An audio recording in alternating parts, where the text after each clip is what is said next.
Fala, Fera logo, tudo bem com você? Agora vamos tentar entender, né, por que que uma questão é tão difícil. Como que o Enem, ele classifica uma questão como difícil? Tem alguns elementos, principalmente em ciências humanas, que é a nossa área aqui, então eu quero te explicar para que você possa entender de fato, de uma vez por todas, né, a parte dessa playlist, como que o Enem funciona. Então bora lá.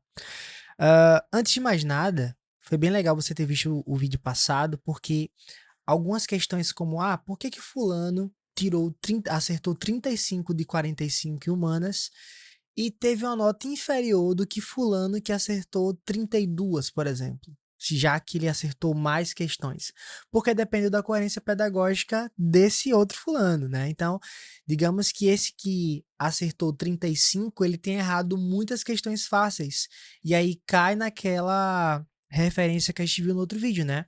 Do quanto que o Enem ele consegue entender se você chutou ou não, justamente porque ele percebe que se você acertou muitas questões difíceis e errou muitas questões fáceis, então você claramente estava ali, né, tentando garimpar a prova, né, e não necessariamente acertado porque você realmente sabia do conteúdo, tudo bem? Então bora lá. Questão que é difícil para o Enem, ela tem três características. A primeira característica é essa daqui, ó. É algo chamado interdisciplinaridade. Professor, o que é isso?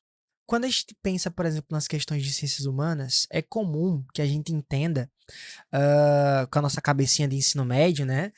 Essa questão aqui é de história. Beleza, realmente pode ter algumas questões que vão ser mais diretas, né?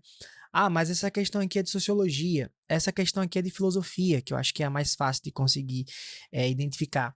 Mas boa parte das questões do Enem, a galera pega assim, pô, peraí, isso aqui é sociologia? Isso aqui é história? Isso aqui é o quê? Então, o Enem não tem compromisso com a questão de história exclusivamente, né? O Enem não tem compromisso com o conteúdo, ele tem o compromisso com a matriz de referência. E toda a matriz ela é interdisciplinar. Para quem assistiu Chaves, eu gosto de dizer que a prova do Enem, as questões, né, que são difíceis, ela tem aí um fator suco do Chaves. O que é o fator suco do Chaves? Para quem assistiu deve lembrar que o Chaves fez um suco uma vez, né, que era tinha gosto de tamarindo, mas o cheiro era de, de abacaxi, era de limão, tipo assim, era uma mistureba. Professor, então você está falando que interdisciplinaridade é mistureba? Não necessariamente, mas é a conexão. Então, de que exatamente? Uma questão suco do Chaves, uma questão interdisciplinar, é uma questão que tem ali uma abordagem da história, tá? Da sociologia. Você vai pegar algumas questões que você vai perceber exatamente isso, que dá para responder por história e dá para responder por sociologia. Uma questão, por exemplo, que dá para responder por geografia, tá? Que é um exemplo bem claro disso, são questões de geopolítica, né?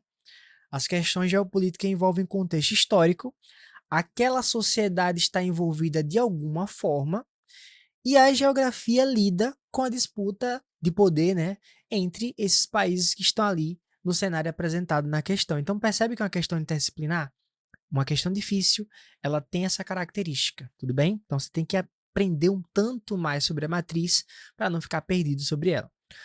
Uma outra característica bem importante é a complexidade do vocabulário, aquelas questões com palavras difíceis, tá? Palavras como, por exemplo, de filosofia. A galera se passa em filosofia por conceitos mesmo. Conceito de arquê, por exemplo, que é o conceito relacionado a princípio das coisas, tá? Conceito de cosmogonia, que é explicar o mundo, né, a partir de uma narrativa fantasiosa, a partir do mito. Então, percebe que alguns conceitos, algumas palavras, elas realmente podem dificultar a questão. Isso estou falando de filosofia.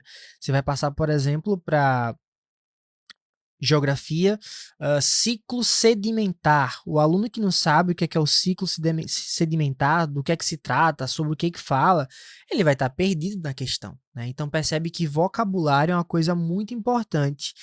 A gente vai até lançar alguns vídeos aqui, tá? No canal da Logos, dando alguns conceitos aí para tu dar aquela estudada. Tá. Terceira coisa é um conhecimento específico, principalmente em filosofia e geografia física, tá? Gente, filosofia não tem muita interpretação, não. Tu tem que saber um pouquinho do conceito do filósofo. Tu tem que saber qual é a corrente que ele trabalha. Lógico, a matriz vai ajudar, mas até na matriz, as questões de filosofia normalmente caem em habilidade um. E a habilidade um pede para que você interprete a partir de uma fonte. E às vezes é um manual de um filósofo, às vezes é uma carta que ele deixou. Então, de certa forma, é uma das questões que é uma das áreas que você mais precisa ter conhecimento específico, de fato. Então, é isso que faz uma questão ser difícil, tá? E para encerrar esse vídeo, eu quero muito que você clique no gostei, tá? Que o próximo vídeo é acabando essa nossa série sobre o Enem, que é como estudar ciências humanas, tá? E aí você aqui na Logos vai ter playlist de história geral, história do Brasil, geografia, filosofia, história da arte, tá? Então, se você gostou desse vídeo, clica aqui no curtir que o YouTube vai entender que esse conteúdo ajudou alguém.